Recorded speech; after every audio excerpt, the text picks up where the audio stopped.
ஏன் இயேசுவை ஏற்றுக்கொள்ள வேண்டும் அப்படின்னு கேட்டிங்கன்னா, வேதத்தில் ஒரு ரகசியம் இருக்கிறது. அதை உங்களுக்கு நான் சொல்கிறேன்.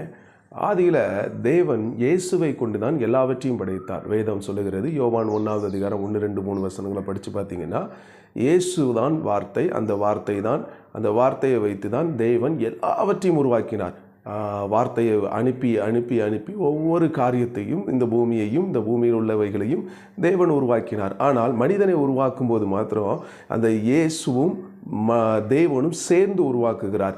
ஆதியாகமம் 1வது அதிகாரம் 26வது வசனத்தை படித்து பார்த்தீங்கன்னா, அதில் தேவன் சொல்லுவாங்க, நாம் நமது சாயலாகவும் நமது ரூபத்தின்படியாகவும் மனிதனை உருவாக்குவோம்னு சொல்லிட்டு மனிதனை உருவாக்குகிறார். அப்போ தேவன் இயேசுவோடு இணைந்து மனிதனை உருவாக்கினார். அதே போல தான் அதற்காகத்தான் தேவன் இயேசுவை இந்த உலகத்துக்கு அனுப்பி, எந்த இயேசுவின் மூலமாக இயேசுவோடு இணைந்து இந்த மனிதனை உருவாக்கினாரோ அந்த இயேசுவின் மூலமாகவே மனிதனை மீட்பதற்காக மீட்கும் பலியாகவே இயேசுவை இந்த உலகத்துக்கு அனுப்பினார். அப்படி அனுப்பப்பட்டிருக்கும் போது இயேசப்பா அந்த உலகத்தில் இருக்கும்போது யோவான் 17வது அதிகாரம் 21வது வசனத்தை படித்து பார்த்தீங்கன்னா, அதில் தேவனை பார்த்து ஒரு வார்த்தையை சொல்லுவார். என்ன காரியம்னு சொன்னால், நாம் இணைந்திருக்கிறது போல என்னை ஏற்றுக்கொண்டவர்களும் என் மூலமாய் மீட்கப்படுகிற ஒவ்வொருத்தரும் நம்மோடு கூட இணைந்து இருக்கணும்னு சொல்லிட்டு, எப்படி ஆதியில் மனிதனை உருவாக்கும் போது தேவனும் இயேசுவும் சேர்ந்து உருவாக்கினார்களோ, அதே போல இயேசுவின் மூலமாக மீட்கப்படுகிற தேவ பிள்ளைகளும்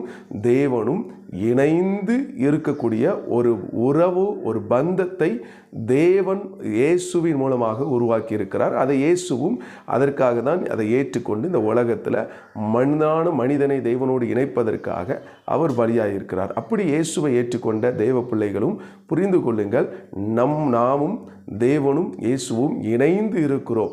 எந்த சூழ்நிலையிலும் எல்லா காரியத்திலையும் அவர் நம்மோடு இணைந்து இருக்கிறார். அப்படி ஒரு இணைப்பை ஏற்படுத்தி நம்மளோடு இணைந்து இருக்கிறவர் எப்போது நம்மளை விட்டு விலகுவதில்லை, நம்மளை கைவிட மாட்டார். நிச்சயமாக பெரிய காரியத்தை செய்வார். ஆமென்.